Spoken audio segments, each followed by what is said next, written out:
On a day-to-day basis, I do a lot of what we call ethical hacking. But what we do is we go and observe a client's networking abilities, and we try to intercept traffic, we try to hack them, and then give them a list of recommendations to improve their cybersecurity. My parents' reaction to IoT, I would tell them IoT, and they're like, what is that? I think IoT is definitely the future. There's a lot of smart cities research going around. It's going to be the basis of government. It's going to be the basis of grocery shopping. Now with the Amazon checkout list stores happening, it's going to be the basis of everything. And so I think it was a very good opportunity to get ahead of that and really immerse myself in that future rather than majoring or choosing something else, some other program. When I decided to major in IoT, I already had some experience with online courses, and the IoT program was fully online, so I knew that that learning style of online class and that schedule would work best for me. I loved that all my IoT classes were very hands-on. I was very impressed with the program because I didn't have to order any textbooks. What I was ordering was electronics kits, and just going through the demos on the electronics kits was basically a lot of my coursework, so it was a very hands-on program.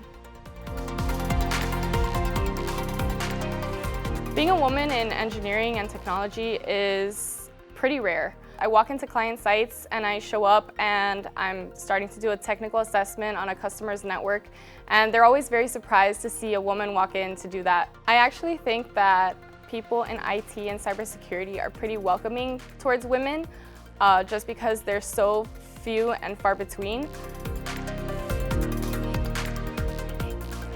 I like online classes a lot because I can watch the lecture from the professor, I can pause it if I need to figure out the answer to a question, I can rewind as many times as I want in order to fully grasp a concept.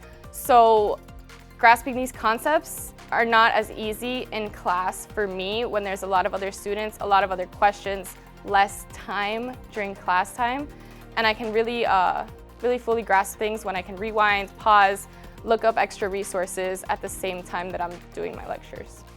I think that my classes, a lot of them really pushed me to learn more because I was so interested in them.